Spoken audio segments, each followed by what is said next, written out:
நிச்சயமாக ராஜேஸ்வரி. மேற்கு தொடர்ச்சி மலையை ஒட்டியுள்ள பகுதிகளான தொண்டாமுத்தூர் சுற்று வட்டார பகுதிகளில் கோடை காலம் தொடங்கும் முன்பே வெயிலின் தாக்கம் அதிகரித்ததால் வறண்ட போன வனப்பகுதியில் இருந்து உணவு மற்றும் தண்ணீர் தேடி ஊருக்குள் புகுந்த விவசாய நிலங்களை சேதப்படுத்தி வருகிறது. இந்நிலையில் தொண்டாமுத்தூர் பகுதியில் உள்ள விவசாய நிலத்தில் நேற்று இரவு நேரத்தில் புகுந்து யானை கூட்டம் பயிர்களை சேதப்படுத்தியது.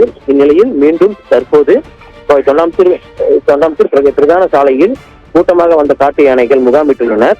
சாலையில் நின்றதால் அரை மணி நேரத்திற்கு மேலாக போக்குவரத்து பாதிப்பு ஏற்பட்டுள்ளது. இந்த காட்டு யானைகள் கூட்டத்தை வனத்துறையினர் சாலியூர் பகுதியில் உள்ள மலை அடிவாரத்தில் விரட்டும் பணியில் ஈடுபட்டு வருகின்றனர். மற்றும் இந்த யானை கூட்டங்களை வனத்துறையினர் கண்காணித்து வருகின்றனர். இந்த யானை கூட்டத்தை பார்த்து அச்சமடைந்த அப்பகுதி விவசாயிகள் இது குறித்து வனத்துறைக்கு தகவல் தெரிவித்தனர்.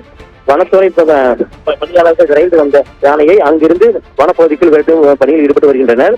மேலும் இந்த கூட்டமாக யானை கூட்டம் அடிக்கடி உணவு தண்ணீர் தேடி விலங்குகளை புகுந்து பயிர்களை சேதப்படுத்தி வருவதாக அதனை கட்டுப்படுத்த வனத்துறையினர் தண்ணீர் உணவு பொருட்கள் வைக்க வேண்டும் என்றும், மேலும் வனப்பகுதியில் இருந்து யானைகள் அங்கு வராமல் தடுக்க வனத்துறையினர் நடவடிக்கை எடுக்க வேண்டும் என்று மேலும் அப்பகுதி விவசாயிகள் வேண்டுகோள் எடுத்துள்ளனர். ராஜேஸ்வரி.